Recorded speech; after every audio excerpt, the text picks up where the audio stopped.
It's Siri listening to Console Domination Podcasts.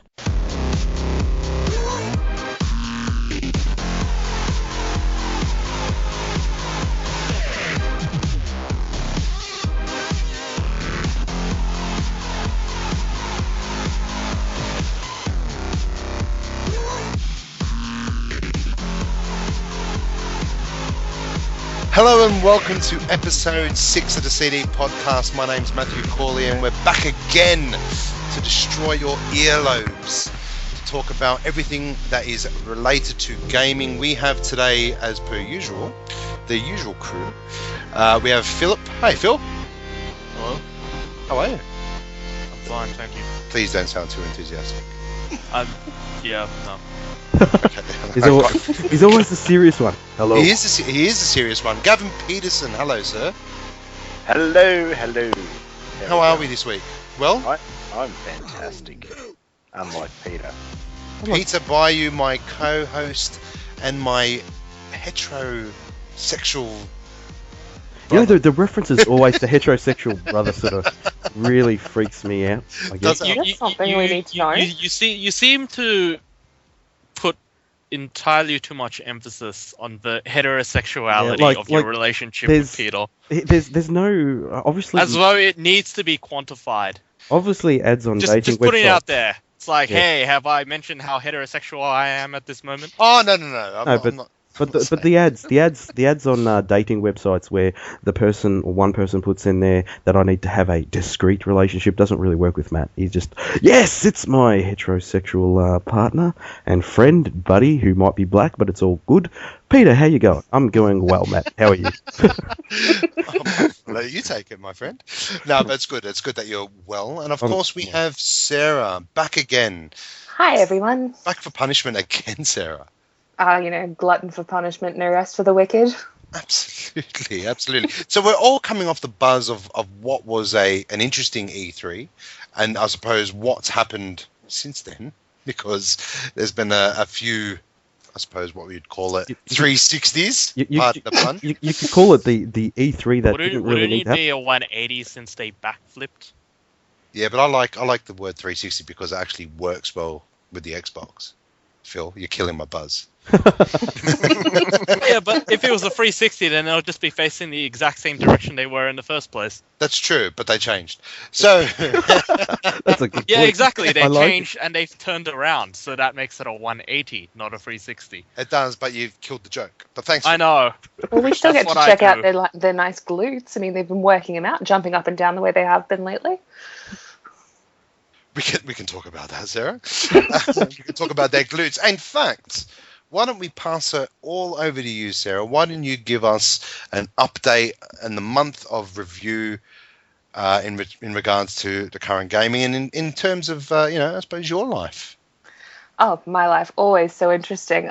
First of all, I know you guys are jumping on to do the R18 situation at the moment. I know you guys want to talk about that because Saints Row 4 and State of Decay were both denied classification this month. Saints Row 4 because of a charming little device that allows you to shove I believe it's a dildo up the bottom of your non-playable character opponents and launch them into the air. It's an anal probe weapon. There are aliens. Come on. It totally makes sense. It's totally fine within the context of Saints Row 4, damn it. Maybe. And also State of Decay has been declined classification as well, but I can't find why that is. I think it was sort of use of drugs or something like that. Something, but it's funnily enough that has actually been classed as the fastest selling Xbox Live Arcade title of any title worldwide. So maybe we're missing something out there. So what else is new? Another game What else? bites the dust. Yeah, shame. What else is also new? We have Sparks, which is a new fantasy RPG designed by a university in Auckland to combat and eliminate depression in gamers. And funnily enough, there's lots more we can go into that for later. We'll discuss that. Crackdown, some of our listeners may be fans, there's the possibility that we might be getting another title there. Nothing yet. See, Crackdown 2 I was actually quite disappointed with. I think the first Crackdown was brilliant. I always tried to get to the highest building, the highest point, and then jump off that motherfucker. Yeah. But I couldn't get to do it, unfortunately. If Crackdown 1 had the multiplayer, like the co-op multiplayer in it as well, it would have been awesome. And Crackdown 2 was more like Crackdown 2.1. Hopefully Crackdown 3 will be actually Crackdown 3, not Crackdown 2.5. Because that was the only problem. Like, I don't know of the group who's played both of them, but they're extremely... Number 2 is really number 1. You could class it as like an expansion. Pretty much. Yeah, to a certain degree, but I mean, I was added features. I was disappointed though. Yeah, it was the same thing. Like, there was really nothing new. I think you sort of had the same... Can't remember now, it's been a while, but you basically had the same sort of syndicates that you were after, more or less. Shut them down, away you go to the next area, shut them down. Collect 7 bazillion fucking orbs. Oh, the orbs are cool. But see, they sort of killed it in a little bit, like with what you were saying, how you used to jump around trying to get to the highest buildings and all that.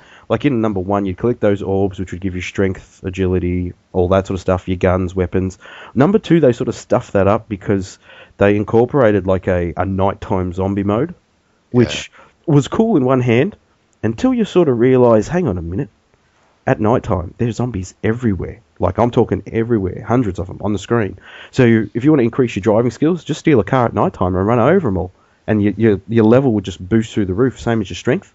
You just run around mashing X or A or whatever it was, punch the crap out of like 100 zombies, and your strength would boost up, same as your explosives. Just by launching grenades at the hordes of them, you could like just level up really quick. And they even gave you unlocks like your sort of, what do you call them? Your microtransaction unlocks, where you could buy boots. Actually, to take this discussion into another tangent, I just picked up Ninja Gaiden 3, Razor's Edge on the Wii U, and that's exactly the same in terms of the button mashing. Do you know what I mean? I don't know if you guys play that game at all, but all it is a complete slasher.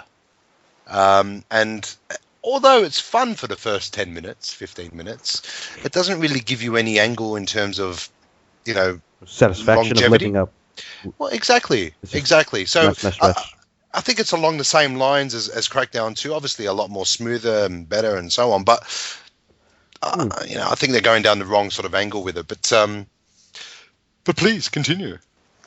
Other than that, we've just got rumours that the Sony PS4 cut their camera last minute to beat the Xbox One price. And then we have the major games that are coming out this month. Yeah, I saw that about the PS4. Quite a genius move, I think. Considering that, obviously with the Xbox, the whole thing is with the Kinect. And considering that the PS4 goes, no, we're not going to include the camera. You can buy the camera separately, but we'll be able to get it cheaper than the Xbox. Now, unfortunately, in Australia, we've actually got $50 less as opposed to $100 that it's posted, everywhere else around the world. That's most likely to our taxes, and I'll leave that for Gav. But it's a serious note, right? I mean, I think it was quite a good move by Sony. And if you don't want the camera, don't get the camera. Well, yeah, I think it's an excellent move considering 98% of people that I know don't want the frigging Kinect, but you have to have it. So I'm happy to pick up a console without a camera. Do any of us really care about the camera? Guys, as we've discussed before, what better way for me as a female gamer to have a camera in my bedroom? Jeez.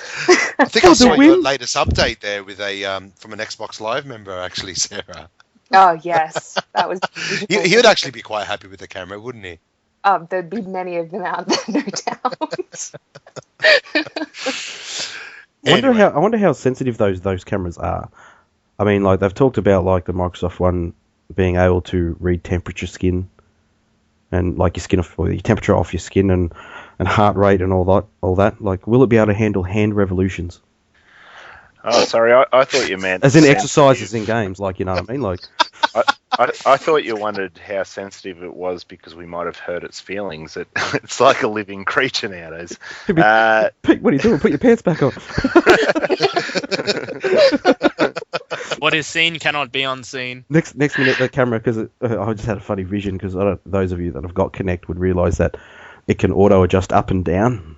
All of a sudden, some little 14-year-old drops his pants and the camera's just like, nah, man, what are you doing? He just fucking tilts down or something. No, it reminds me of that scene in Demolition Man. Demolition Man. Yeah, remember he makes a video call and by accident some chick calls him and it was a prank call and she was naked on the video call? Do you remember that? No, God, Jesus. American Pie all over again. Well, to a certain degree, but it's quite funny, right? Is that where we're heading? Is that where we're going to head with things like the Xbox One and the camera? But that's, yeah. I mean, to be honest, and this sounds probably bad, that is probably the most entertaining parts of them. I'm not saying that I'm like a freak that gets my pants off on Xbox or on the PlayStation, but when you think about it, on Kinect, people bought into, obviously, the hype of Kinect, and Microsoft, I guess, did a good marketing campaign to make a lot of people go, yeah, I really need to get this, and they went out and got it, and most people went, what the hell did I just buy, and don't use it. And Move is pretty much the exact same deal. I've got Move for the PlayStation, and whatever. Yep. Give me the controller, a normal controller, and let me play a damn game. So I think Sony's Move is a good one. Motion controls are just... Yeah. Words can't describe how much I hate it. Great in theory, but yeah. Funnily enough, I used to work at Toys R Us in their video game section, and a lot of people kind of assumed that this stuff was directed at children because a lot of the titles were a little bit more childish or family-oriented, but one of the big drawbacks was that parents on the whole that I spoke to had zero interest in it because they looked to the Wii for that sort of thing, because the title list was so much bigger and so much more appropriate for all levels of children. Yeah, it's true. That's true. Another thing with, I guess, with kids too, and Gav, you would understand this, I reckon, as well. You've got kids and that. With the Xbox and with the PlayStation, if you were to buy that for, like, you know, your 10-year-old son or daughter or whatever, I personally don't like the idea that it could be connected to the internet and there's a camera there in their bedroom.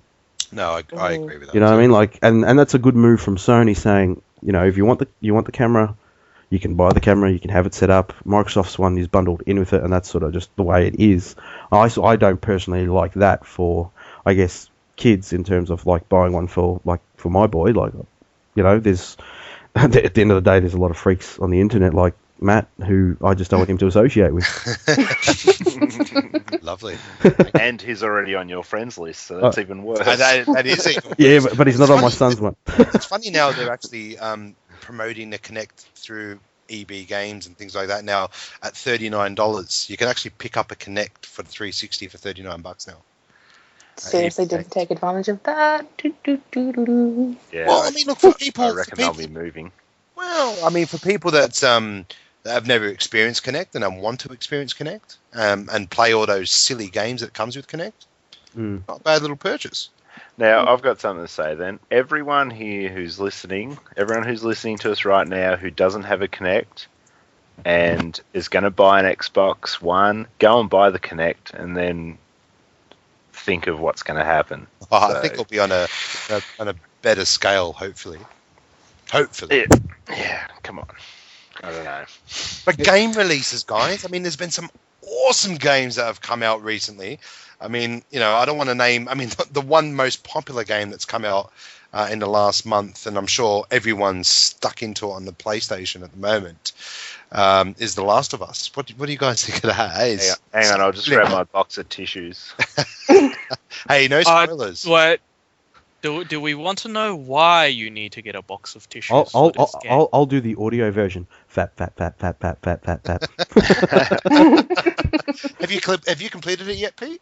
No, see, unlike some, like I don't like to go straight into it flat out. Like I like to take my time. I'm gonna go searching for shit and that. Well, there's not really much to search. I mean, plus the fact that I've just been too busy. More so, I've just sort of been playing it like an hour here and there each day. According, I think it was Gav. It might have been Gav I was talking to. I'm not too sure. I was talking to someone about it. I was about. Yeah. I've still got ages to go, but so far, like, yeah, I can't. You can't. Like, I can understand why it's got a 10. Actually, while I'm quickly bringing up why it's got a 10, a couple of people messaged me and just said, "Oh, look at that. you guys gave it a 10 as well. Sony's paying you off or something, which we wish. Yeah, it'd be awesome. Sony Hell yeah, didn't even Sony, give us a review copy. So. Sons of I know.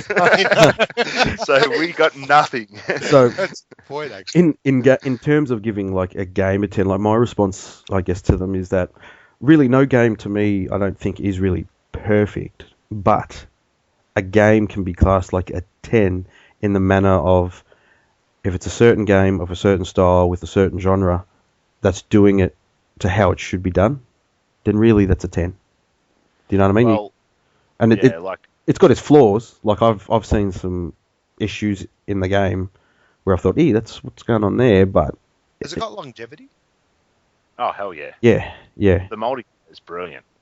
See, this is, I mean, look, talking to someone that plays the Xbox, and unfortunately, I do have a PlayStation 3, but it's not updated. But and hence the reason I can't play it. But and I can always update it. I know that. But the thing is that for someone that hasn't actually played the game, and without giving any sort of spoilers away, and I know what the crux of the game's about, and obviously the graphics, the storyline, the emotion.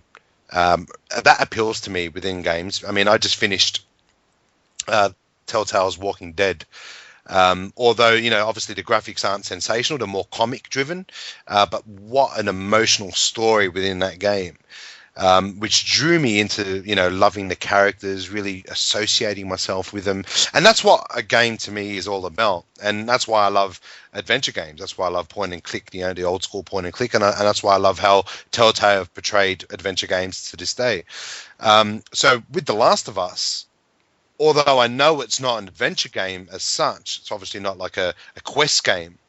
It's more of a third-person shoot 'em with an emotional story attached to it. More like a third-person survival horror. Survival horror, okay, fair Yeah. enough. But I mean, for the people that have completed the game, I know Gav, you've completed it, and Phil, I don't know about you, Phil. Yeah, I finished it. And Sarah? I've had the pleasure of watching it in my lounge room, but I haven't had a chance to play with it yet. One thing I was surprised about is that all of the focus was so much on the relationship and the storyline, which I was, quite interested in.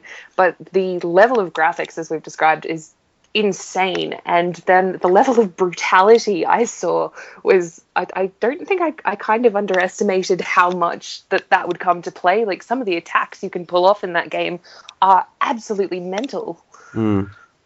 It's just amazing, isn't it? I mean, and the way that it's been described to me in terms of how the emotion sets in there, I really want to play this game. I think too, like the overall package of that game. Like I would have been happy if that as it is released on, like, say, the PlayStation 4. I would have still been extremely happy with that as a launch title for the PlayStation 4. Its quality is definitely, if not the best, one of the best from this generation. Even though I'm more of an Xbox person, it is. Sony's exclusives have always been graphically really good. Like, obviously, I'm the guy that reviewed it, and I am the guy that gave it the 10. I found I found a few glitches, and I did find a few problems, which I actually stated, but it just detracted nothing. Like, it's actually taken immersion in gaming way beyond anything that you've ever played before. How would you compare it to Heavy Rain? Oh, yeah, nah. That's like Heavy Rain. Heavy Rain was good. It was emotional, but the storytelling was a bit of a mess at times. I mean, this is like perfectly scripted. The acting, the emotion, the character, like the facial animations. It's definitely moved on. It's moved on, hasn't it, from the days of Resident Evil 1. Oh, yeah. Your sandwich. Got a master of unlocking. But let's not talk about the graphics of Resident Evil 1. It's more about the voice acting, right? Chris, what is that sound? It's Hello. Anyway. other, I guess, well, since that's a bit old, anyone looking forward to some of the releases for this month that are coming out? A lot of them are Nintendo releases, so I know a lot of our demographic seems to be mainly the major title releases. So, you've got the Mario and Luigi Dream Team Bros for 3DS, and then Luigi's very first solo appearance in his own game for the Wii U in the new Super Luigi Wii U, which looks quite fun. It's the year of Luigi.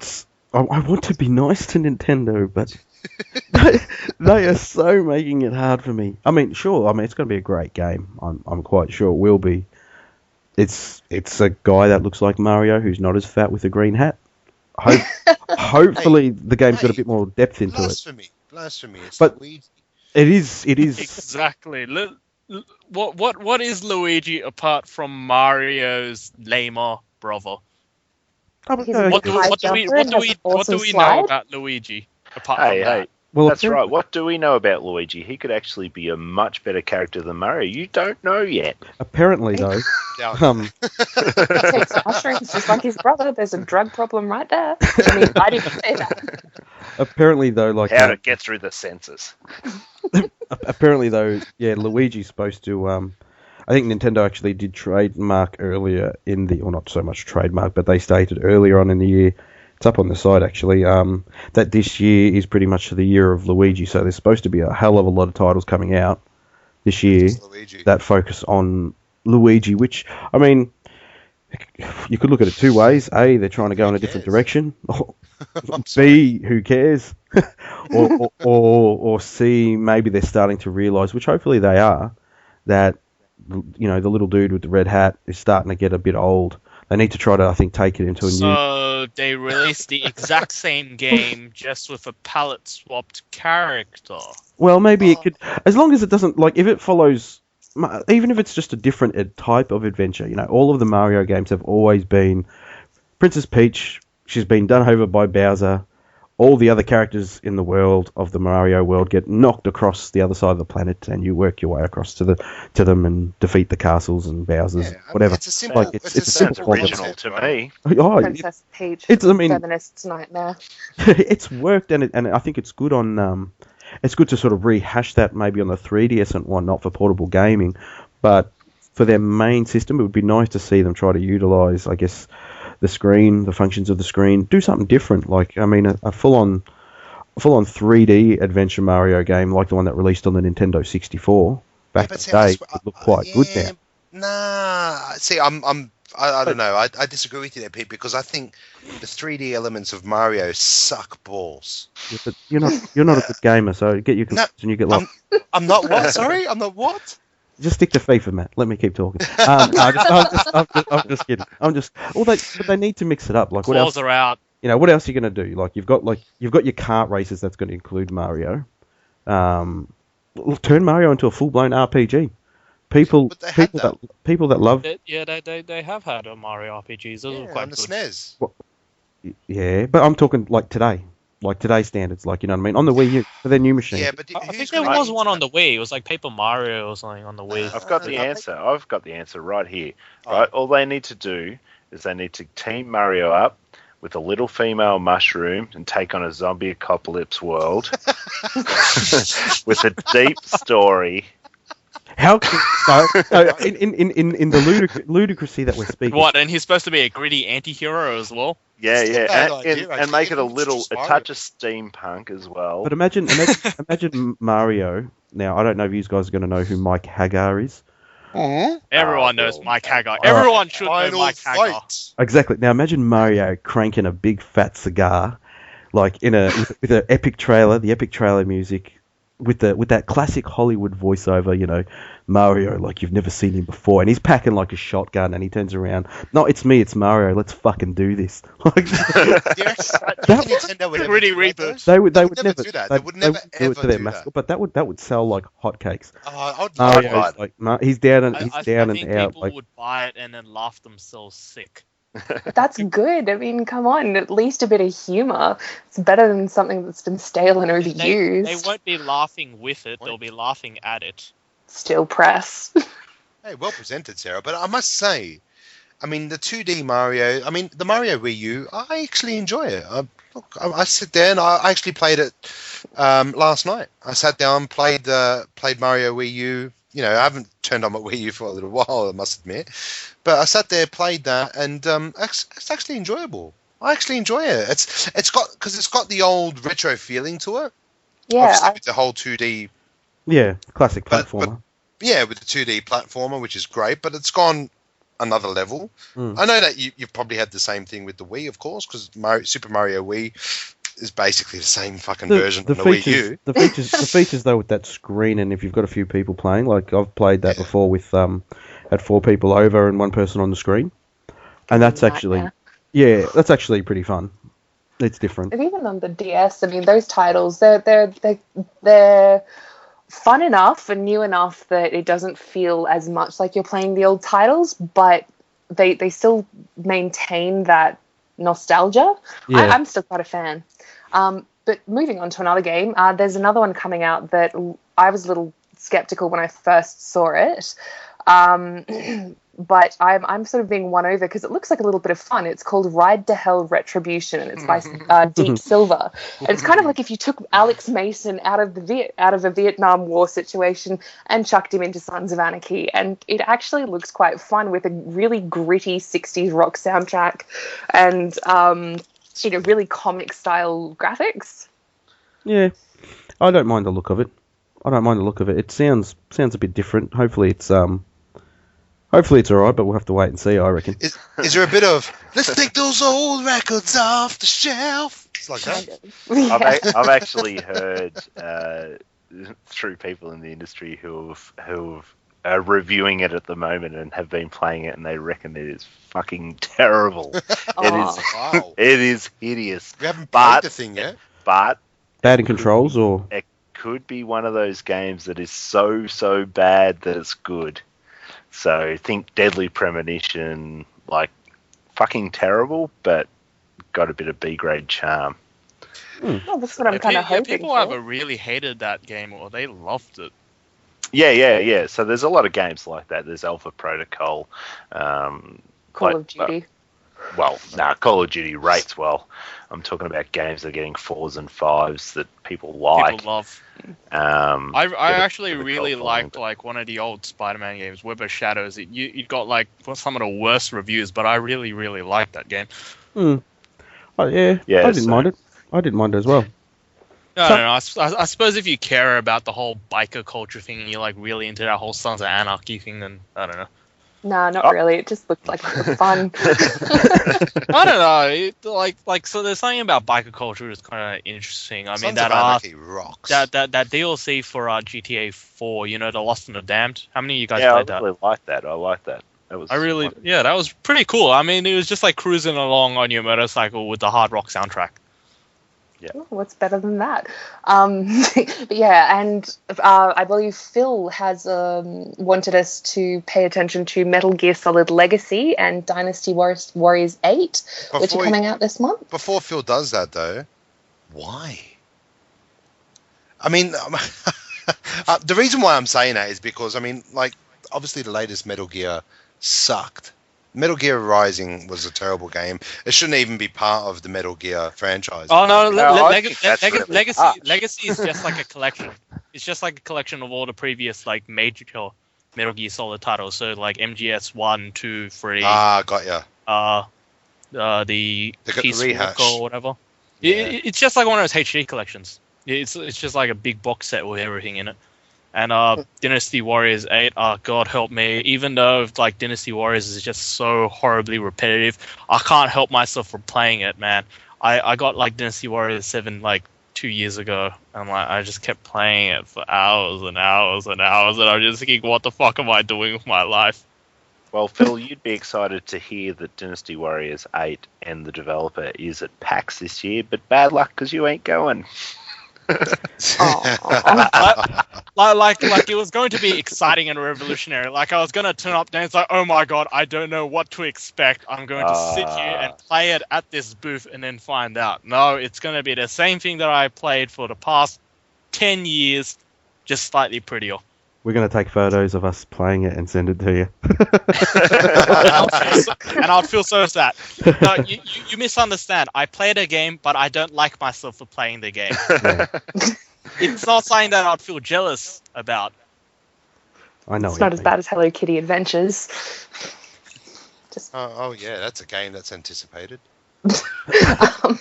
Okay. Other than that, there are 3 more major titles. Loosely said major titles. Sorry. Loosely. It's that period of the year where there's very little coming out. Yeah, this month was actually quite slow. No real major releases, but we've also got Arcania: The Complete Tale, which, for anybody who's ever played the Arcania series, is Arcania Gothic 4 and The Fall of Setarif, included in one game with some additions, new players that were never available before, and extra hours of gameplay, that sort of thing. And we also have Dark, which was supposed to be released last month, but for some unknown reason was pushed back. That's another vampire hunter sort of thing. I've got to say, not really into all of this huge supernatural thing. We're getting very swamped with that. And there's another one called Project X Zone for the 3DS, which is a crossover between some Namco Bandai games, Capcom, and Sega. They're jumping into a whole bunch of characters from those into one game. Wow. It actually looks quite interesting, that Project Cross whatever it is.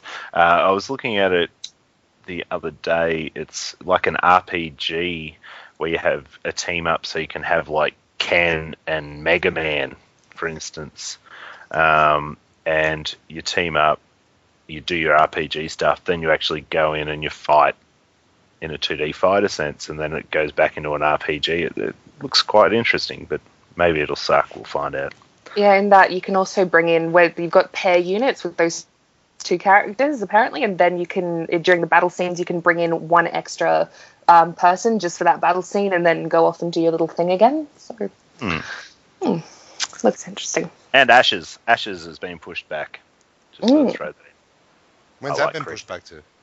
July 16th release date. So it was June 16th. Now it's July 16th. It seems like September's the month for releases, right? Well, end of the year is always very popular, though. That's when a lot of the major titles get released. Yeah. Yep. That's very true. Very true. We're all waiting for... Well, it's the perfect time to start working on the pile of shame. The pile of shame that is the PlayStation Network. Oh, look here, no.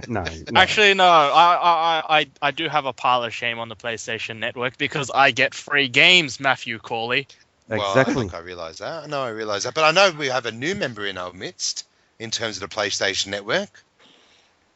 Who's on this podcast as well? Peter Bayou. I have converted to the dark side. And there's 2 reasons. Plus is fucking awesome value. It's the end of it. There's only one reason. Plus is fucking really good. I'm swearing heaps now. Look at me go. Fuck. But it's great value. I was going to buy Catherine the other day, and that's what convinced me to buy it. A kick-ass game, by the way. It is. I was going to pick it up last month, and when I was looking at it, I jumped on Plus, was having a look around, and I'm like, hey, Catherine's one of the games. $19.95. Now, given a lot of the other games I already had anyway, but there was still probably 3 that I didn't have, so getting Plus, get the games for free, $19.95 for 3 months is pretty damn cool. And one thing that I guess irritates me immensely with the PlayStation in comparison to the Xbox is updates. That's something that Sony needs to get down pat. I play a game on the Xbox, if I haven't played it for like 4 months, I can put that game in, bam, it's updated instantly. The Xbox, the PlayStation on the other hand, is more of a nightmare. If I don't play that for a couple of months, updates galore, seems to like take it forever. But with Plus, that's gone as well, which is sweet. Like it was the first time it was the first time like I saw the options. I'm like, yeah, click, put it on. And it was the first time the other day when I turned on my PlayStation, it's popped up with this hello screen that says, hey, we've updated this. Away you go. And I'm like, well, this is really cool. It's something that I guess we've sort of been told a little bit that it's going to carry over to PlayStation 4, but I hope they carry it over in that same extent because Did you also get Ico and the Shadow of the Yes. Colossus collection? Oh, Play those games. So, Isn't that Flavor. an old type game though? Isn't it? so What? good. yeah, So what type game? It's an old game though, isn't it? Yeah, no. Yeah, the HD remakes, PS2 classic. HD remake yeah. of 2. that and was it Demon Souls that was on there as well? I can't remember. Yeah, now. Demon Souls. Yeah, that's That- so good too. and Demon Souls as well, and you can also Uncharted 3 and Yeah. XCOM, I think. Yeah. XCOM was another XCOM one. is so good. XCOM was another one I grabbed. Kingdoms of Amalur, which you've probably already got, but that's a great That was Yeah, game. I gave that a download as well since I have got it on the Xbox, but I thought, oh, what the hell, I'll give that a download. And yeah, like with what I was saying before, with them automatic updates, if you don't have Plus and you hate the PlayStation because of the way it updates or you don't use it very often and syncing your trophies seems to be like the biggest nightmare in the world, which it does if you're not a Plus member. The controller. Look, I'll admit, like with Don't the diss the controller, controller. I'll Sorry, guys. No, There's nothing wrong with the controller. I'm sorry, Phil. Although, admittedly, the 360 controller is better for playing first-person shooters. Yeah, It's better for playing everything. playing like The Last of Us. I wouldn't say so for fighting games. Oh, For using the D-pad, it's The terrible. D-pad is terrible on a 360 controller. So I'd have to, yeah.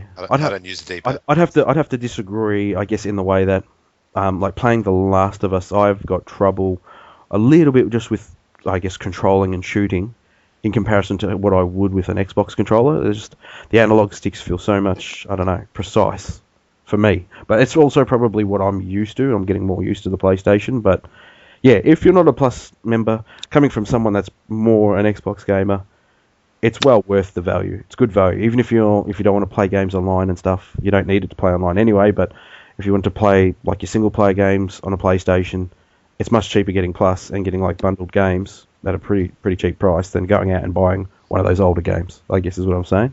I actually can't understand anybody Like anyone who wouldn't have not Plus. on Plus if you've got a PS3. Yeah. I'll yeah. tell you now, like Right. I've got my PS3 in front of me now. I've got 114 games from my 12 months with Plus. Yeah, Since Instant Game Collections come in. I've got games from Hitman 3 to Hitman Absolution to, Sleeping Dogs. You want to know why? To, why? They're fanboys. That's No. I'm just saying no, value no, is but that's crazy. I'm being dead set serious. I've got a mate who will probably listen to this podcast and ring me up and tell me where to go, but he is adamant. Well, what do you want Plus for? You're a dickhead. And I'm like, what are you talking about, man? I was going to buy Catherine from EB. Yeah, but let's get it from EB. Like, what the hell for? You get it on the Xbox, get achievements. I'm like, who really cares about achievements to start with? And Elliot. yeah, Elliot You're does. actually surprised, right? but- You're actually surprised. I mean, I find that I care about achievements. I'm not fussed. I don't know why that is. I mean, even though Achievements, I mean, this is going off into a complete different... Psychology, man. It's just like It's programming you to like. Yeah. You just want those numbers. You want to hear that sweet noise. You know what? Achievements are designed for people who underachieve in life and have little man syndrome in reality. Yeah. And they just want all these trophies or achievements and go, look how good I am at something. I mean, I think they're overrated. I think achievements were good. I don't really in the care. I beginning. just stick to them more for like the sake of a goal. Just Yeah. just something to try, like play towards. I think achievements were good in the beginning with some games, where they were quite challenging achievements, like especially where you had different sorts of games. I'll use one game that I really loved, which was Gears of War on the Xbox. That game, to get the whole 1,000 and whatever it was, 1,200, and the seriously achievement is insane. Like, you've got to play online in multiplayer matches. You can't really boost, because if you tried to boost it, you would be there for years. It's pointless trying to boost it. But if you got it, it does sum up two things. A, you've played it a hell of a lot, but B, you must have been pretty damn good at the different weapons, the whole lot, to pull it off. Otherwise, like, I've got friends that played it for 3 years and still haven't got the achievements. Unlike me, I've got the achievements and was ranked 3,000 out of 3.6 million. But that's another story. Well, I mean, but we're talking to someone here that's got close to, if not more than 100,000 achievements. Almost, but Who? me. You. Yeah, almost. But if you look at my gamer score, my achievements are more or less based on. Like, there are probably 10 games in there that you look at and go, Oh yeah, but most of my games are just based on me just playing through it, going that was fun, and playing something else. There's not many in there that are like flat out 1,000. Can I ask a quick most of them are noob question? 500. I've got a newbie question. Mm. As in, how come sometimes on achievements you've got Super Street Fighter 4, PC you've got version. 500 points, and then you have another Super Street Fighter 4, PC. exactly the same game. PC version. PC. Yeah, so like games like Fallout, Yep. here's an example of a moment where you would go, oh yeah. For the Xbox, I've got 10G. For the PC version of Fallout, I've got 1500 and something. I actually kind of thought the PC version was a little easy if we're talking about Fallout 3 here. I managed to get through a hell of a lot more on PC than I did on Xbox. Well, in the way of achievements, it was very easy because you could go into the console and type get achievement 1, get achievement 2, get achievement 3, and it'll unlock them all. Oh, I didn't do that. That's disgraceful. I know it is, but it stands out. Like there's a few people in my list that I've looked at their gamer score and they've said to me, "Nah, man, it's legit, and I'm sorry, I can tell that from playing on Xbox Live for such a long time, your gamer score is definitely not legit. Not when you've got, say, as an example, 20 arcade games in a row. When you go compare achievements, it will compare and it will show you the list of games that the other person has played in order. Now, it makes no sense whatsoever when you look at their list and say, for instance, they've got 20 arcade games and all 20 are 200 pointed in a row. Then they've got, like, say, Assassin's Creed 1, 2, 3, Revelations, bang, bang, bang, bang, bang, bang, all of them, all on the same, Gears of War 1, 2, and the biggest dead giveaway, and this person will know who I'm talking to, because I know this person will listen as well, is one of your achievements that you have, my friend, is actually an achievement that is impossible to get. The achievement is for Ghost Recon Advanced Warfighter, the first game. Now, that game released in the States about, I think, 4 months prior to us. And the achievement in that game that is impossible to get is to be ranked number 1 in the world on the leaderboards. Which he's got it. and he's got it. So that was the first achievement that I went and checked when he said to me, "No, it's legit, it is." And I'm sorry, bud, but there's no way on earth you'd have it. It's one of the most common games that is known that you can't get that achievement.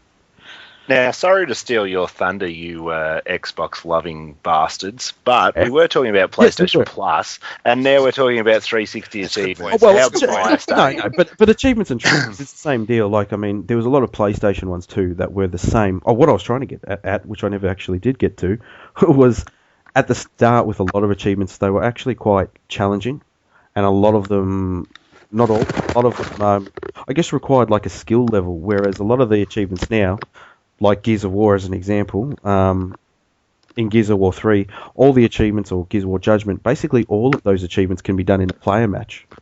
So it's really not uncommon to jump into a game where you see friends just in the same game and just a dude standing there just getting shot in the face 10 times. It's sort of... It's boosting. Boosting it completely. There's a dude... Yeah, there's a dude that I know, I was going to say something then, that I know that boosts games like no tomorrow, and at the end of the day, what the hell for? Pete, I've come to the conclusion that you know a lot of shady characters. I do. Oh, not all. They're these Xbox and PlayStation fiends walking around with trench coats, but, I mean, what the hell for? It's like you were saying... for nothing. Exactly, like you were saying before, it's to basically summarize that you're a friggin' loser. You know, you're not even playing a game to enjoy it. You're sitting there hours upon hours upon hours to try to do the achievement to get a score. And some people have done it. I've done it with some games. So what the hell am I doing? So tying boosting and PlayStation Plus together, next month's offerings are actually Battlefield 3, which was one of the most boosted games ever when it first came out. That's good value. You could have a mate shoot a machine and you just repair it, and you would just level up. Yeah. Payday the Heist will be out free, and Saints Row the Third. I'll have to get that. So, and on the Vita offerings, there's Ninja Gaiden Sigma Plus and Unit 13 from Zipper. So, you know, speaking of that too, the Vita, cool. the Vita, that Plus is also making, and along with the PlayStation 4, making me want to get one of those. No, get one, dude. They're awesome PS Vitas. Yeah, I don't have one, but looking at like the games that I could be getting for free for the Vita as well, Plus, I guess the fact that thing's going to tie in a hell of a lot more to the PlayStation 4. I'm sort of just waiting maybe until we get closer to the PlayStation 4 to see if there's some sort of bundle packs or discounts on it. I know I'm being a tight ass, but yeah. I would imagine the Vita will at least have a price drop for Christmas. Like, you know, it's still getting outsold again by the 3DS. It wasn't, now it is. So you would think that it'd have a price drop. One of the best games on the Vita that I find at the moment is Persona. I think that's an awesome game. Like, Phil reviewed this game, and I thought, you know what, I'm going to pick this up. And at JB Hi-Fi, they're $29. Yeah, it's $29 at the moment. So I picked it up, and I'm playing that shit, and I love it, man. What a great game. I'll put it this way. I fucking hate most JRPGs because they're just so poorly written and have got the worst voice acting you can imagine, right? I mean, you listen to it, you play it, you read the dialogue, and you're just like, who the fuck translated this? Persona 4 is one of the few JRPGs which don't make me turn away in disgust. I'll just put it at that. It is one of the good ones as well, I must admit. I do enjoy playing it. But I suppose on that note, and changing the subject all completely, and getting very Paxual. It is. Cue the music. We're getting Paxual right Some now. Paxual healing. And obviously we've got PAX coming up in a matter of weeks. That we're all looking forward to going to, and most of the team here will be coming along to it. Guys, PAX, what are you looking forward to? Everything. The thing about PAX is what people don't realize, I think. Everyone's like, EB Expo and E3, like, these are all glamour shows that show off games as advertising. Like, all they're doing is selling games. PAX is actually a gamers conference where you get an in-depth look at how things are done, why they're done, and you can actually throw opinions at guys and they'll give you answers. It's going to be phenomenal. I'm going to actually sort of look forward to it being over. Then I won't. Then I won't be stressed, because at this point in time, stress levels are starting to. They're creeping up. A lot of the other guys are like, "Yeah, I'm pumped. I'm excited." I'm just more getting stressed. But it's all about having fun. I mean, let's be honest, right? We've got the opportunity to talk to many people within PAX. We've got a lot of interviews lined up. We have some great events, obviously, with our brother site, Retro Domination. We got a lot of before and after hours work. We got a lot of before and after hours work. Yes, we do. And Matt, we got to fit in drinking into that as well. Well, the drinking will be part of the after hours work. So that's what I mean. After hours work, followed up by early hour work the next day, setting up, followed by hangover. But I think it's brilliant. You know, you look at all the other expos. I'm going to pick on EB Expo right now, because you've got EB Expo.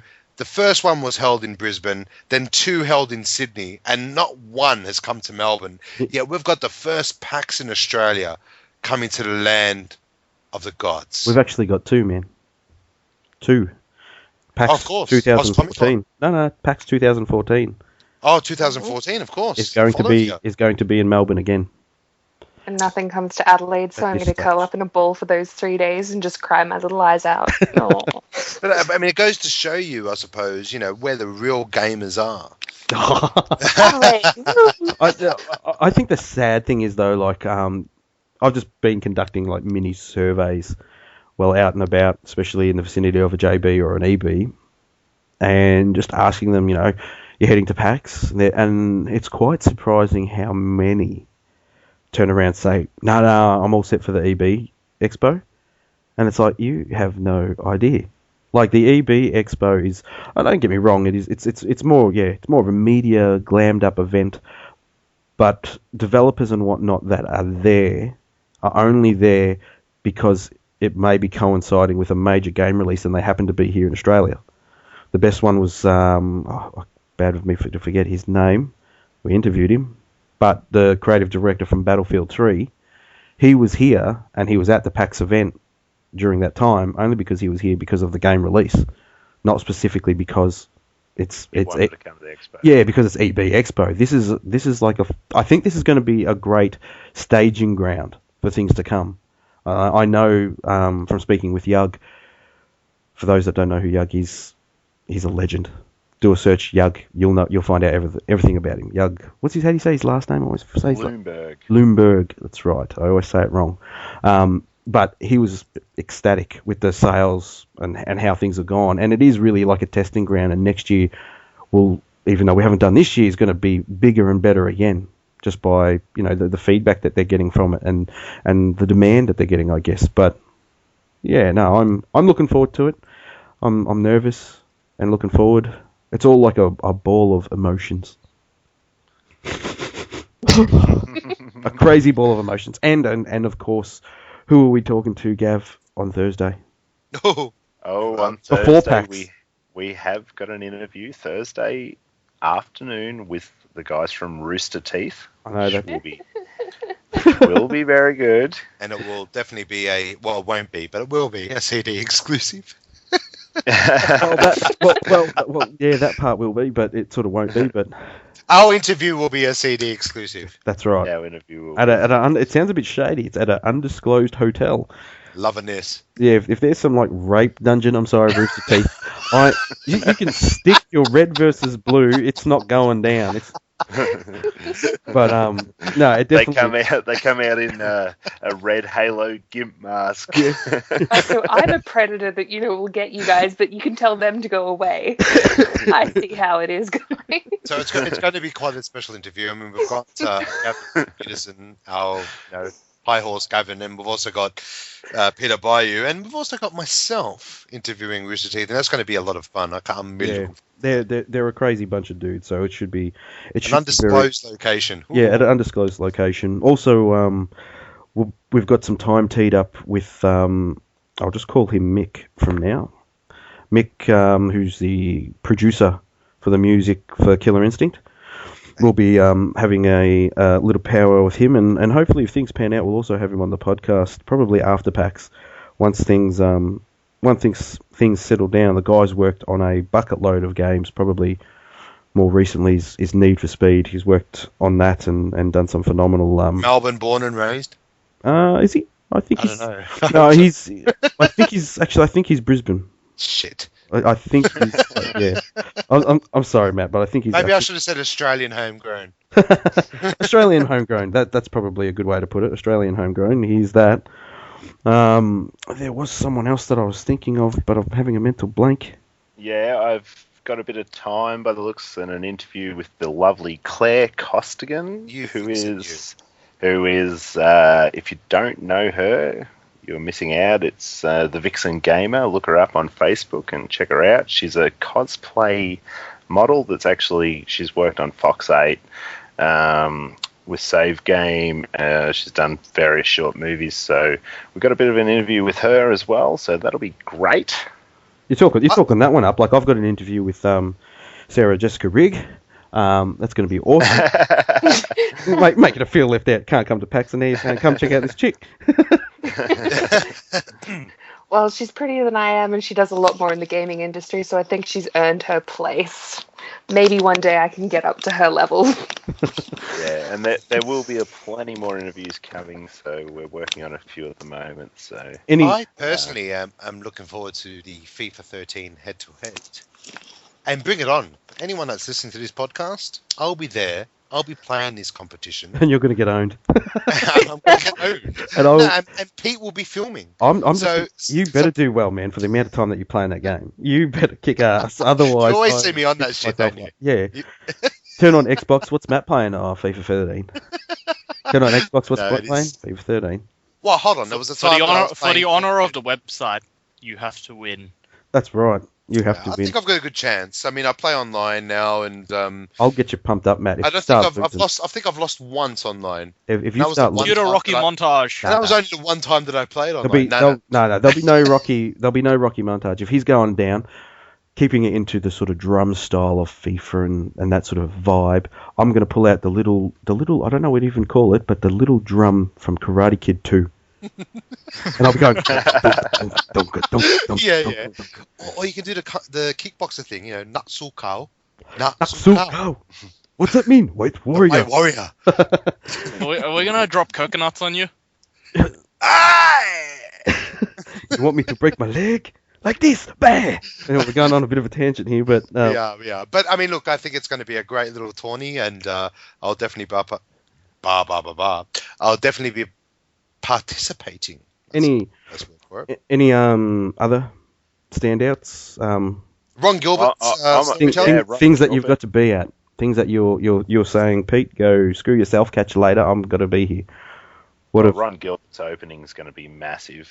Ron Gilbert is obviously a legend of the industry, working on a lot of LucasArts games, such as Maniac Mansion, best known for Escape from Monkey Island, The Cave.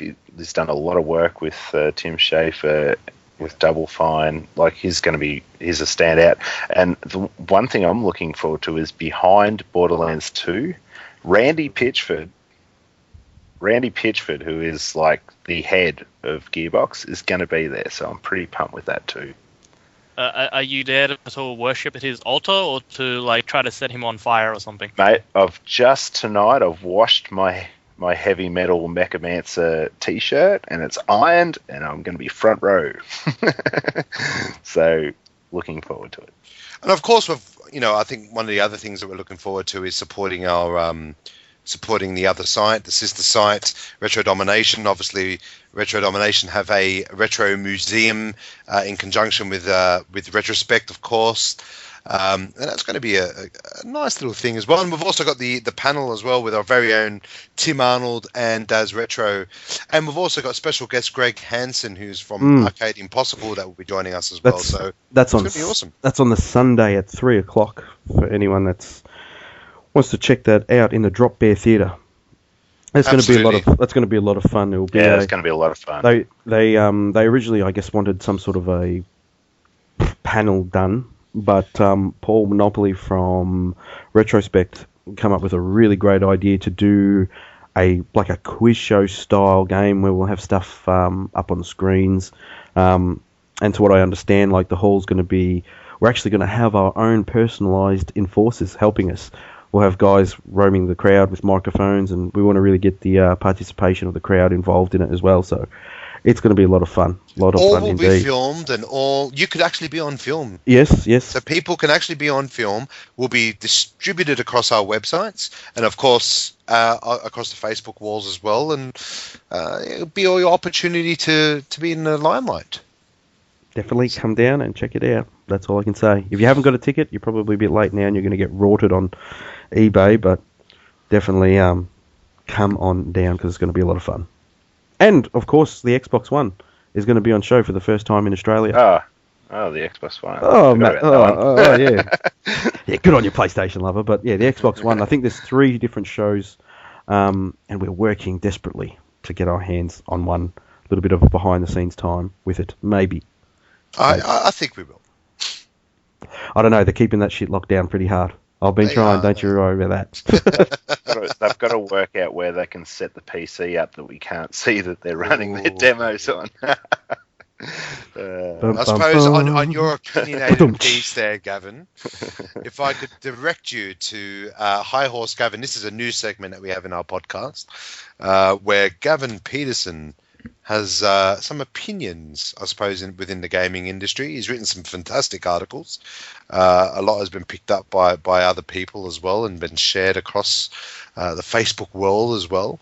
But, Gavin, if I can hand it over to you, and I like to call this segment High Horse, Gavin. I know that, Gavin, you've got your own little, I suppose, your little thing that you want to call it, but it's got to be coined High Horse, Gavin. So take it away, Mr. Peterson. No worries. Well, there's obviously big things happening in the gaming world, and we touched on it earlier, and the R18 debacle that has happened in Australia, with obviously the games now getting knocked back, as in Saints Row 4 and State of Decay. State of Decay, thank you. We're going to have an open discussion now about our thoughts and feelings about it. I actually I'll leave mine till last, and I've also today put on the Facebook wall any input from our great community on Facebook. And if you haven't actually liked the page, get there now and like it. So we're going to do a few shout-outs during it to some guys and put their comments on and answer their questions. So let someone fire away. What's your opinion on the rejection of Saints Row 4 for a start? Since this is not a PG rated show, fuck off. I mean, it's Mortal Kombat all over again. For fuck's sake. I mean, really. What was the fucking point of us getting an R18 rating in the first place if we're just gonna have this sort of shit now?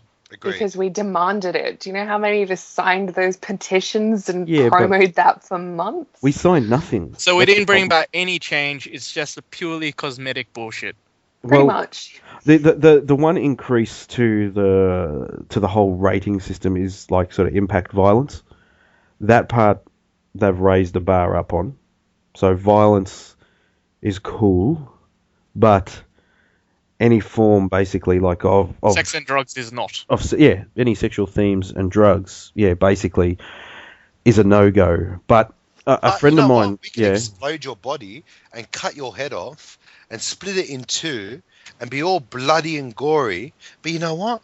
Sex, which is a normal part of life, is a no-no. Yeah.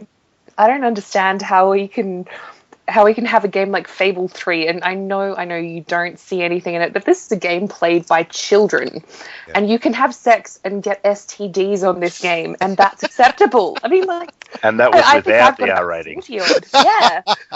I mean, I was an absolute whore on that game. Did you... Oh, you're talking about the game still? When I get that feeling... Oh, I'm thinking the wrong... You can be your digital self.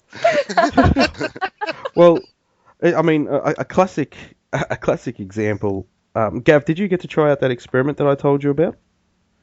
Fire away. Tell them I did have a look, and I will confirm this. Yeah, a classic example of how confused the classification board is, or I guess what the hell are they actually checking out and what are they reviewing, is a game on the Xbox called Kinect Adventures. Now, anyone that's bought Kinect will have a copy of Kinect Adventures that come with it, and if you have the time, go and grab your copy out, and you will see that on the front cover of Kinect Adventures, the actual rating for that game is PG, which makes sense. PG, it's a kid's game, you basically interact in like theme park, I guess in a big ass theme park really, playing mini sports sort of games, jumping, ducking, weaving and whatnot. But along with the PG rating, the game has the little sticker next to it that says the following: mild sexual references and coarse language. Now, coarse language in Kinect Adventures, they don't talk. So, where is the coarse language? All right, the person that's playing the game's the coarse language. Yeah, I'm going to lead to defense. Fuck. That's right. But the OFLC, like any Kinect game I've ever played, I've swore like a motherfucker. All right, so like, it is terrible. When you're playing like a Kinect game, actually, I may have done this. Do you generally pull your pants down and see if you can see your appendage swinging on the screen? What the hell were they, I mean, realistically, trying to keep it serious though, what the hell is mild sexual references doing in Kinect Adventures? Well, is there skiing or something? Maybe you're doing a lot of hip thrusts. I don't know. there is a skiing section, but it's the hip thrusts. It's a good example of really what the hell. I mean, ridiculousness.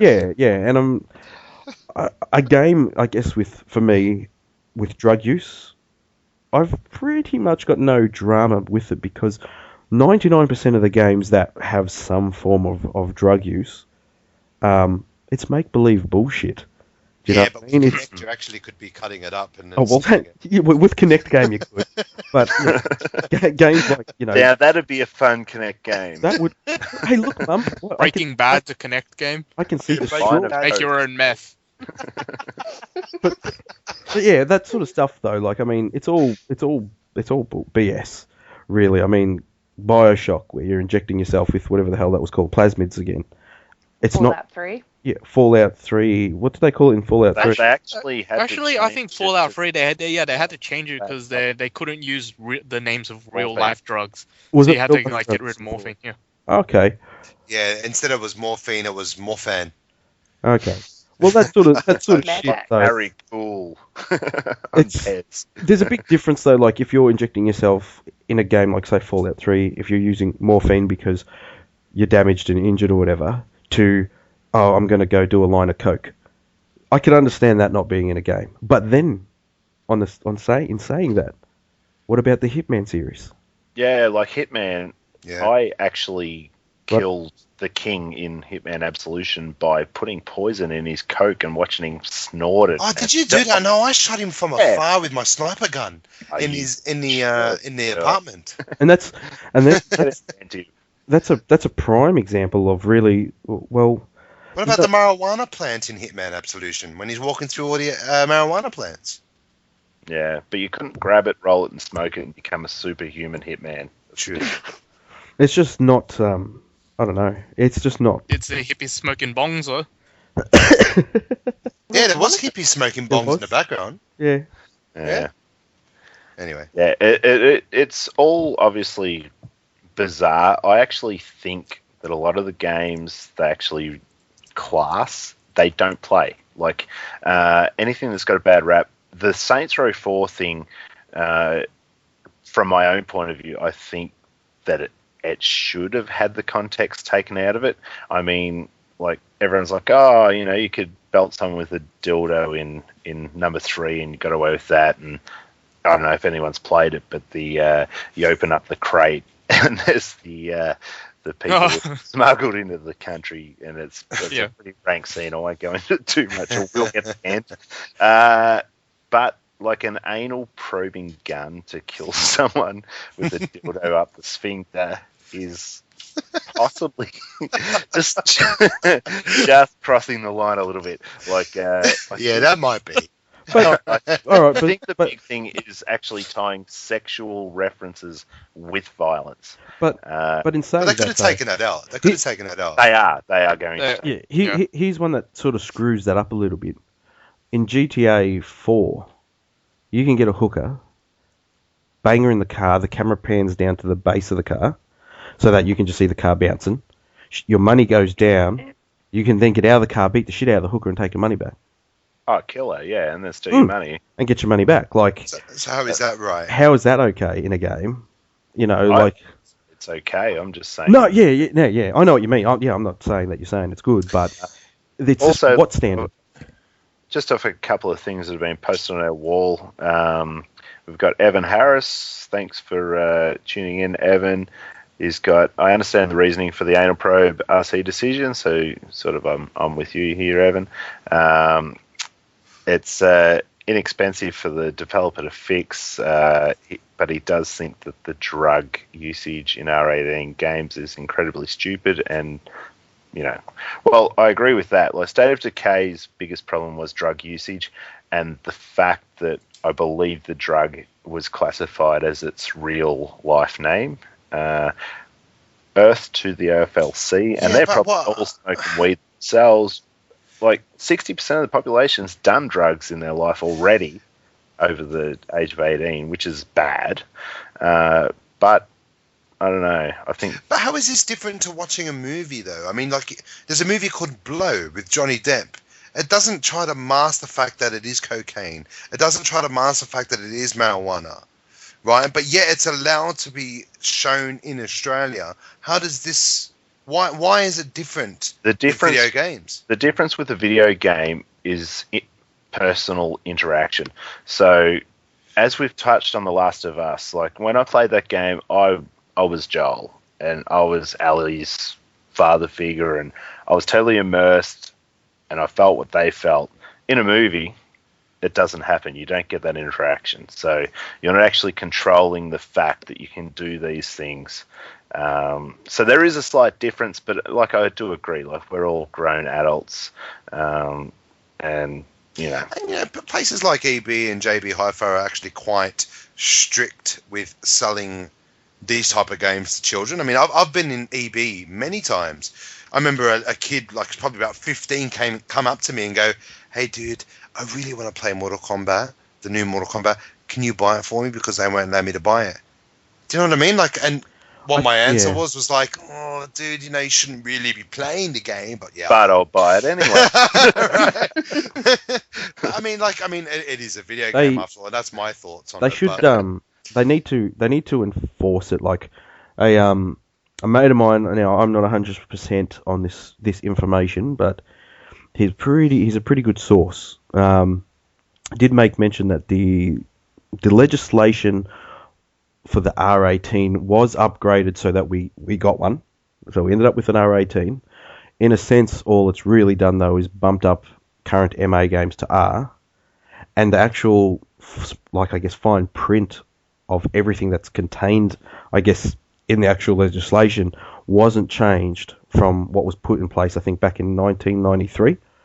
It's still actually the same. It's more or less the same, but it's been looked at, and more or less we've bumped up the rating system. So a lot of MA 15 games just bump up to the R18. But on the downside to that is because the little fine things haven't been changed, there isn't that much of an impact in the actual change. Like, really, I fully agree with the idea that I don't think drug use is probably not a bad one. I definitely agree in the idea that I don't believe that sexual violence needs to be in a game at all. It can be depicted in a manner that you get the gist of what's going to happen and move on. You don't need to control that at all. But in terms of like drug use, which is probably the more common, I should say, not higher, the more common reason why a game will get banned in Australia, that part is that's why we've got the R18. Kids shouldn't be playing it. An adult, you would hope, would have common knowledge and sense to go, okay, so I'm shooting myself up with this stem pack. I might see if I can invent this and go and do it. You know what I mean? It's not going to happen. But I mean, a classic example of the fact that what they've done is just bumped the R rating up from MA games. A classic example is something that I've played recently. So The Walking Dead, which is a Telltale game, is rated MA 15 plus. But yet the gore in that game was more bloody, and there's swearing, and there's the C word in there, and everything, right? And that's MA 15 plus. Yeah, right? And you're making decisions in that game to take a man's life or not. You're and they're brutal girls and women. Yeah, exactly. Right, and then you've got a game called The Family Guy, right? Back to multi-universe that has the same rating because of the crudeness in it. Yet Mortal Kombat has an R rating as well. Why?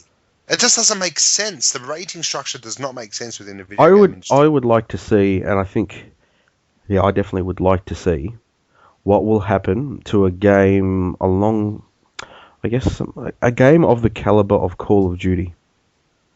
I'd like to see like a game like that, if it ever took a shift to that sort of stuff, if the classification board here would actually ban it. They'll never ban COD. That's what I mean. I'd like to see something like a very, very, very high. Well, imagine come November, GTA 5 gets knocked back. It won't happen. It's September it comes out. September, sorry. GTA's got the potential to be redone. Like GTA 4 was originally banned in Australia. San Andreas as well for that San Andreas, coffee content shit. Actually, I'm pretty sure nearly all of them have been. So it wouldn't surprise me, but I would like to see if ever. I've always thought that would a first party major blockbuster title, Killzone as an example, something big for PlayStation, would it be banned? A Halo game.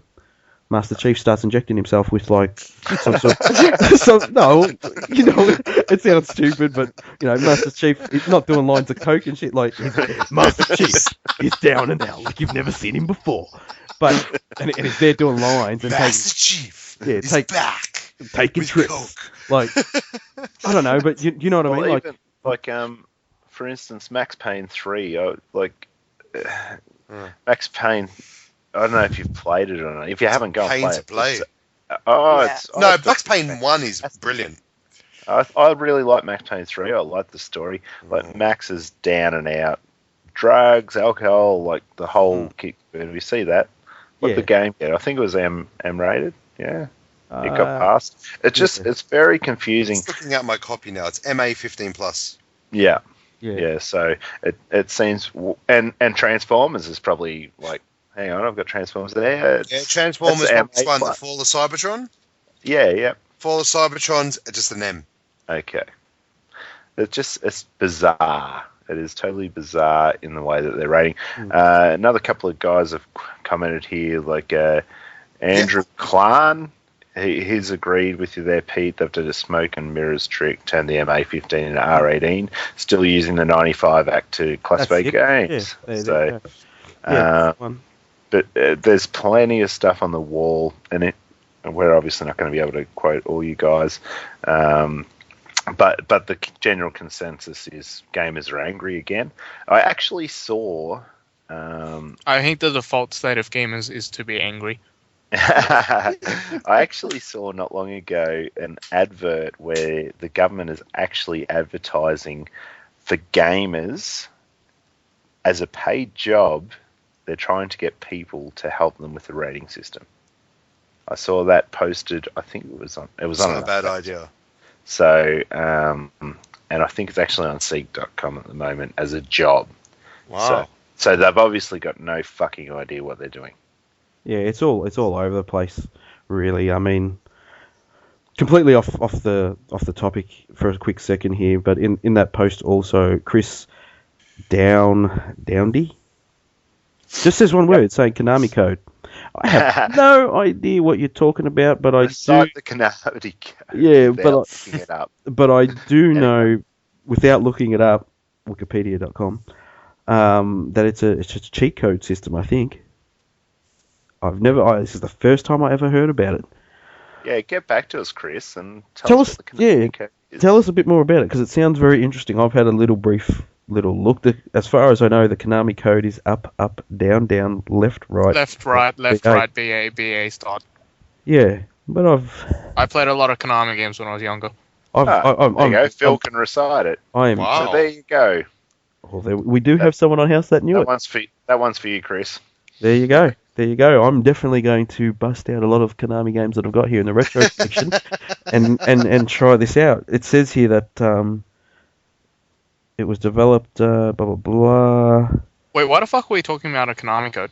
Oh, because one of the guys just posted the question. Yeah. Gradius, is that how you say it? That game? Yeah. What about Gradius? Yeah, it was the Konami code was first put into that game on the NES, which, funnily enough, I have that game in my collection. So I will crank out a bit of NES later and try it out. Yeah. It should also work in a couple of Castlevania games. I have them as well. There you go. Well, in summary, I guess we've pretty much covered the subject. The R rating system is fucked in Australia, and I will be importing anything I can that won't get here anyway. So fuck you, government.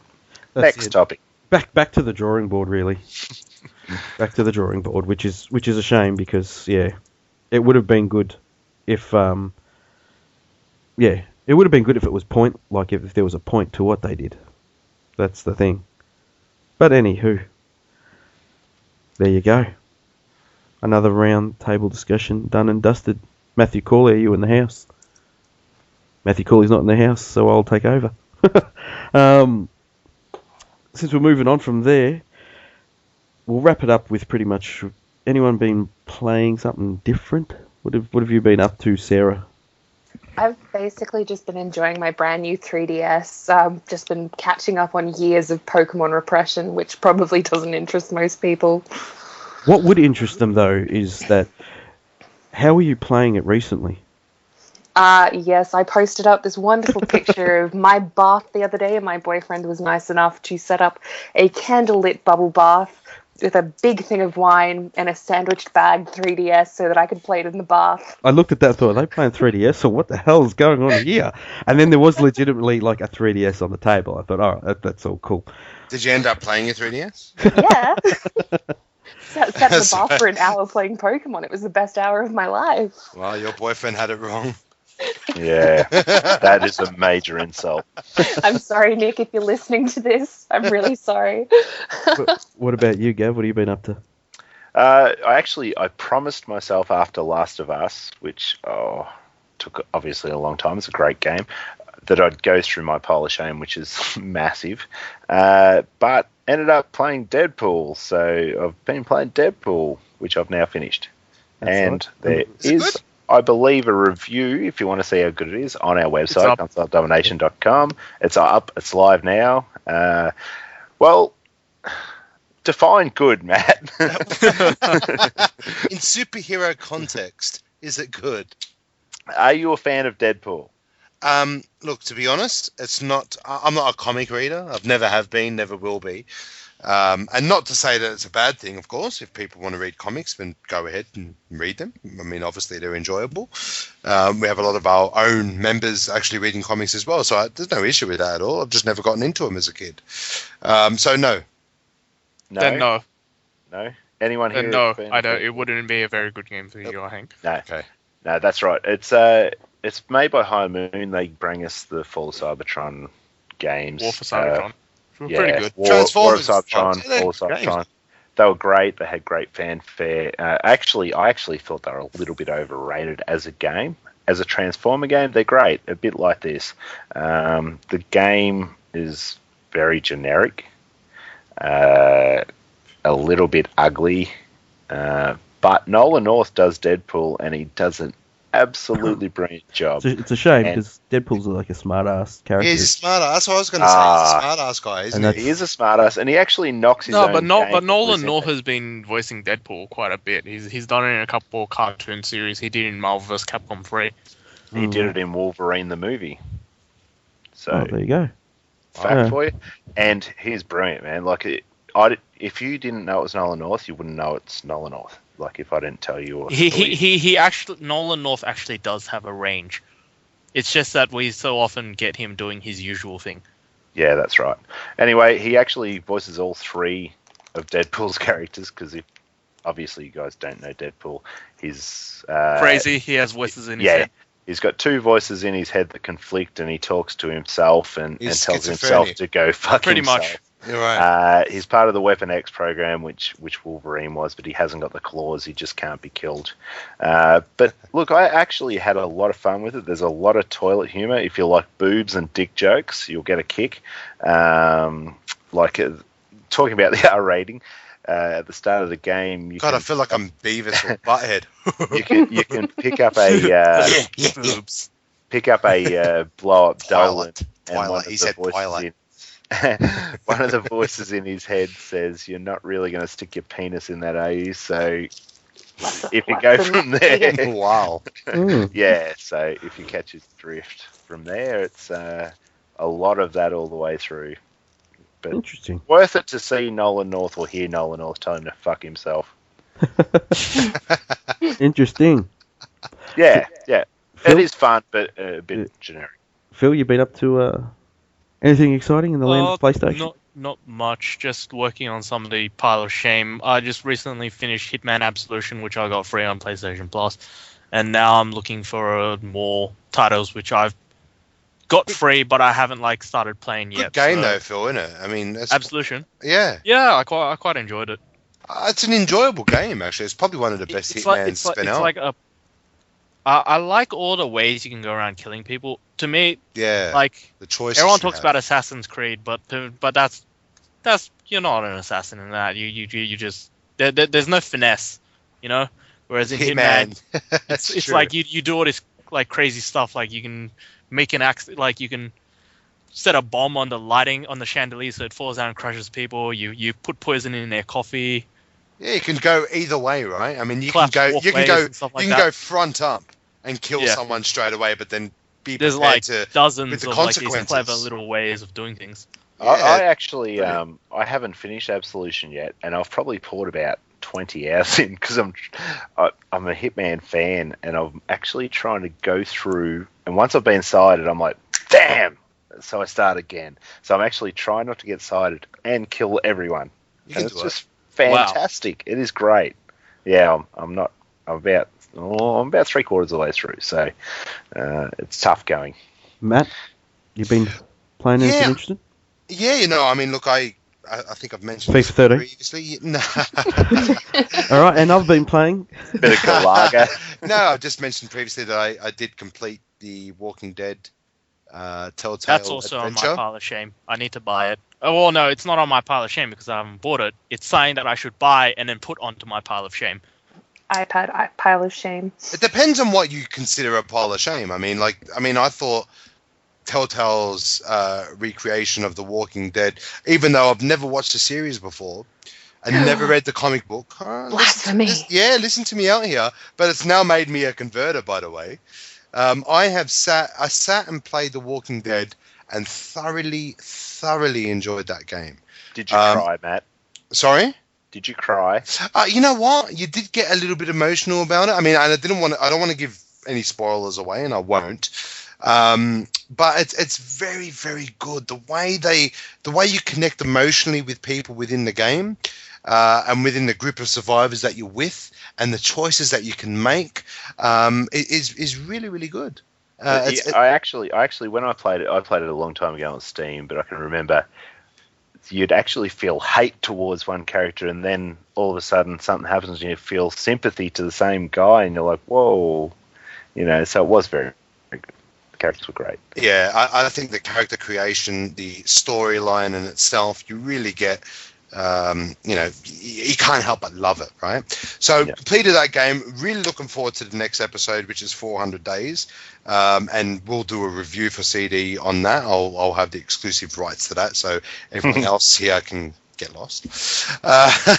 So I'll definitely do that. But now it has made me a preacher in terms of the actual show, because what's that allowed me to do is I've played the game, loved the game. Now I've got the show, I'm watching that shit, and I'm loving the show.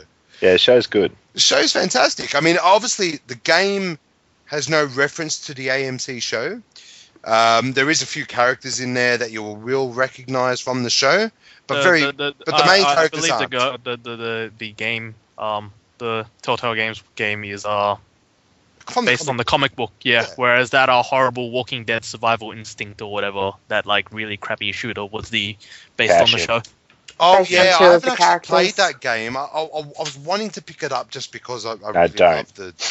Don't? Okay, I won't. It's based on the two redneck brothers from the show. Yeah, Michael Rooker, right, as the one of them and his brother. Yeah, Michael Rooker, as we all know. Come on, guys, Cliffhanger. He's in Cliffhanger for fuck's sake.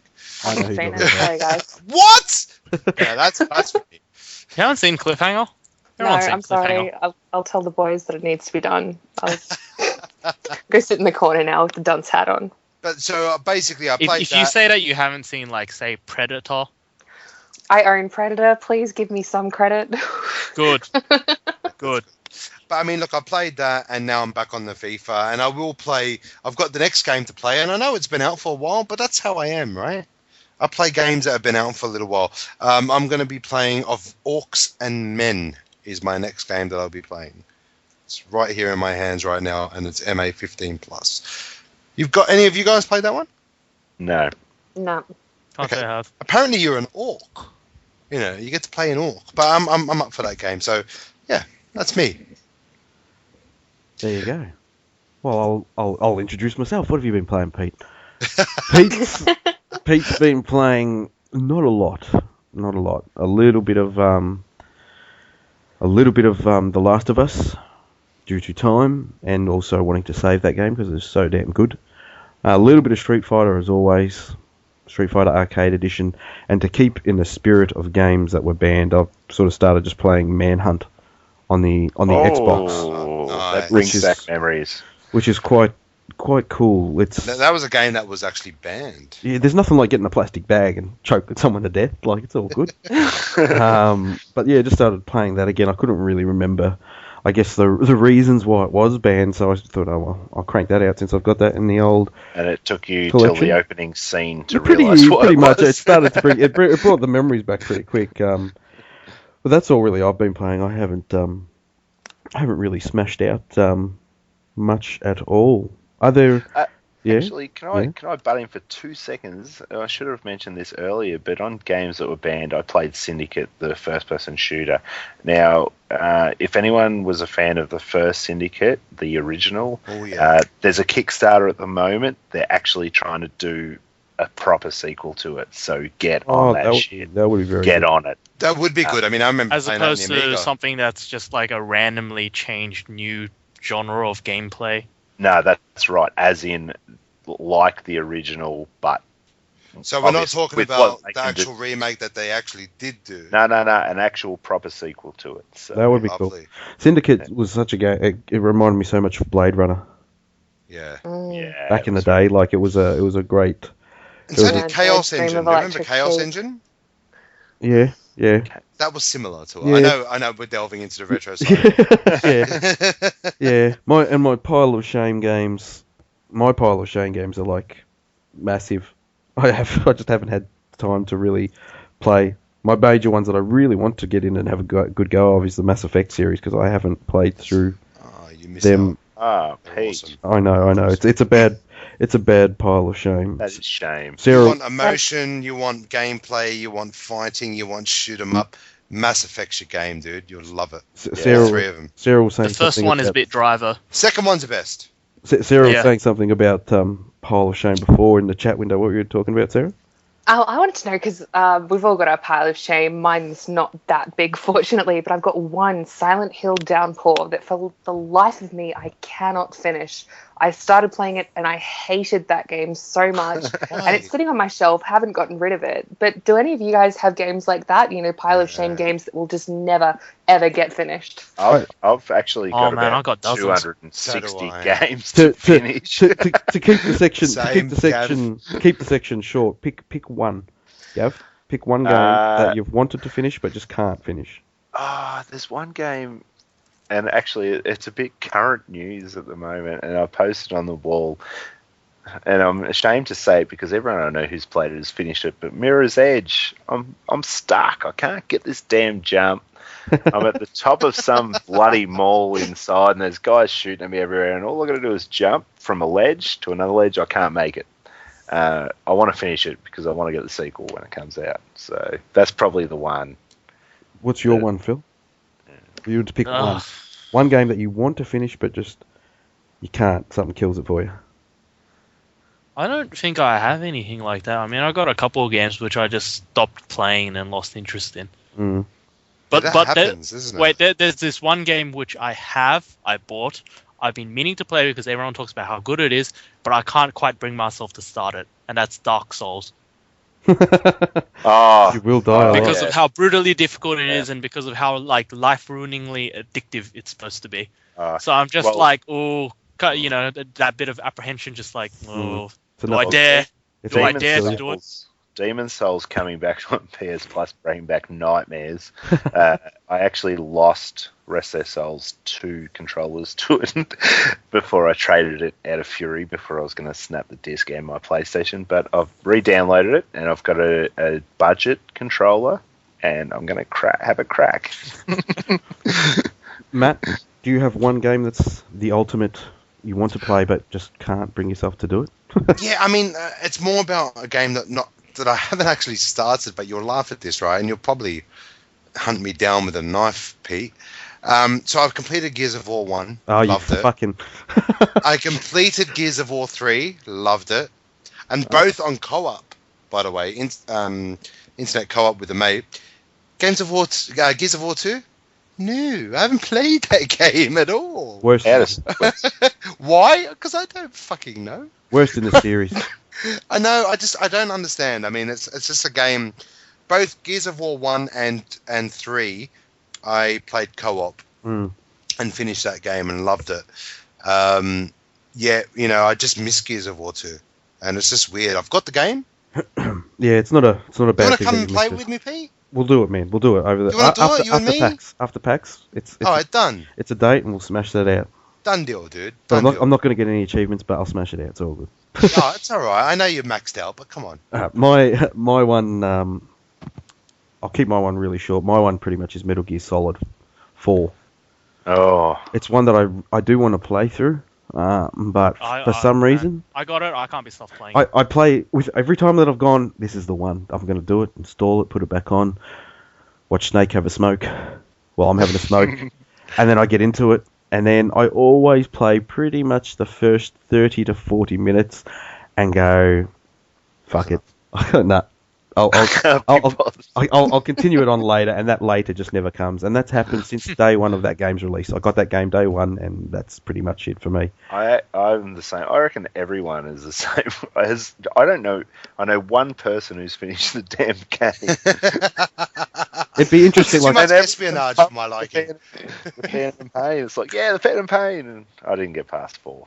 Yeah, I'm the same. I am the same. But we could. Yeah. The only Metal Gear game I actually got through was Metal Gear Solid. Really? On the PS1. So the rest I've owned and never finished. You call yourself a PlayStation game? That's because Tom Fisher, is that his name? Sam Fisher. Sam Fisher, Tom Fisher. Who am I thinking of? Sounds like someone off fucking Home and Away. Tom Clancy. Tom Clancy. I was mixing them together. There you go. It's the remixed edition. The Splinter Cell series is probably just something that, it's something that, I don't know. It took a lot away from me from Metal Gear. The stealth, the whole stealth and everything. But we could keep going. I just couldn't get over the storyline, man. It just got so, bizarre. Wanky. It got so wanky. Like, seriously, I'm playing Metal Gear Solid 2, and I'm like, fuck, I'm sitting there, I'm like, fucking hell, is this cutscene ever gonna end? Walk for, 30 seconds, then, another long cutscene, and it's just all this random shit. I'm like, what the fuck is going on? I don't even care anymore. That's what killed it for me. But like I was saying, we could go on for ages and never end the show, and we better end the show because people will be saying, I want to go now. But before we do, as always, just really quickly, a quick plug. Obviously, where you can see us, well, you can see us, is on consoledomination.com, also available on Facebook and on Twitter. And don't forget, Retro Domination is also there. Same deal again. Just do a search on the website, retrodomination.com. On Facebook, on Twitter. Some new announcements will be being made as well soon. At PAX, you can see us there as well. We're everywhere. Wherever there's gaming, that's where we are. So just search and you will find us. It's pretty simple. And we've been everywhere, man. Since 2006, I believe. Yes, since 2006. And that just really, really quickly, to anyone that hears the show that might not be part of the show or that was part of the site once upon a time and maybe has moved on to do other things, I just want to say thank you to everybody. Because, when I guess first originally thought of this little, we'll call it wanky idea, there was no way on earth that I thought it would sort of spiral out to how it has now. So it's really a credit to everybody that's been and that is working on the site at the moment. It's really a credit to everyone. So thank you, everybody. Love you all. And without getting more tears, without getting emotional as well, I mean, a big shout out to all the RD teammates, my teammates, my other hetero life partners. Is that hetero? Retro Tim Arnold, Daz Retro, Darren, and of course Sparky Mark Casa. Guys, love you boys, and looking forward to doing the next RD podcast. And James and Susie. We can't forget about James and Susie. Oh, of course, of course. Susie, you've been an absolute gem, and of course, Mr. Matson, your articles have been absolutely enjoyable to read. And anybody else that's associated with it, along with like Arcade Impossible and Carter's Retro Reviews. It's awesome having your reviews over on our network as well to promote and share with people with that common interest. We love you all. We do. Come check us out on both RD and CD. We are there and we are active. It's been an amazing journey. But just a quick round table with Gav, Sarah, and Phil. Quick shout outs to anyone that you'd like to shout out to. Well, I'm going to be gay and say my boyfriend just because he does so much. He tries to do so much promo for the CD Facebook page. And at the end of the day, when I'm trying to write for you guys, he brings me drinks, he brings me food, and he's the reason that stuff gets published. And he made you a bath. Yes. He did. And if I can get a recording off your iPhone of him getting at least half the pub that you were at the other day to yell out as loud as they can, Console Domination. That'd be awesome. I'll personally get him a 1,500 point Microsoft card. If he could do it. I want to hear it can't be like 4 people. I don't want to hear this little Console Domination. I want to hear like a roar at the pub and glasses like just smashing and maybe a punch on in the background or something. It's got to sound legit, and we'll use that on the start of one of the episodes. I'll organise it. Okay. Brilliant. Gavin. Yeah, I don't know about many shout-outs. I'd like to have a shout-out to the OFLC. Thanks for fucking gaming. I'd like to have a shout-out to our new Prime Minister. What is new was once old. He got backstabbed, he backstabbed back, and no wonder why we can't get a fucking R-rated game. Our government's rooted. And not trying to end on a negative note, so a shout-out. I would like to have a shout-out to you guys and look forward to joining you in person at PAX in 2 weeks. Thanks, fellas. And Sarah, but you're not going to be there. Poor Sarah. And, of course, we have the last, but not least, Phil. Shout-outs. Oh, well, what Gav said, I think what Gav said moved us all. I think what he said can really be applied anywhere and everywhere. So thanks, Gav. Ah, yeah. No worries. You can imagine a video game happening about overtaking Julia Gillard and becoming Kevin Rudd in some small way. Labour they're politics. good characters. It's just like a game of backstabbing and betrayal and like two-faced politics. It'd be a fascinating game. Actually, write a good novel. It'd be a great simulator, actually. Not getting too political, but does he remind anyone else of Kim Jong-un? I don't know what it is. Anyway, enough of that. Well, thank you very, very much, everyone, for listening. I hope you've enjoyed the podcast. And, of course, feel free to join our Facebook wall. Write any comments you like. We're always happy for constructive criticism, of course. But thank you very, very much. Have a great evening. And goodbye. Sayonara. Arrivederci. Catch ya. Bye. Bye. Let's get Paxual. I wanna get Paxual. Can you see in Paxual? Let's go head down onto Pax. Let's go head down onto Pax. Come on, now let's get Paxual. Come on, I wanna get Paxual. Let's go head down to Pax. Can you see the Pax shredder? Get Pax shredded. Can you see the Pax shredder? Yeah.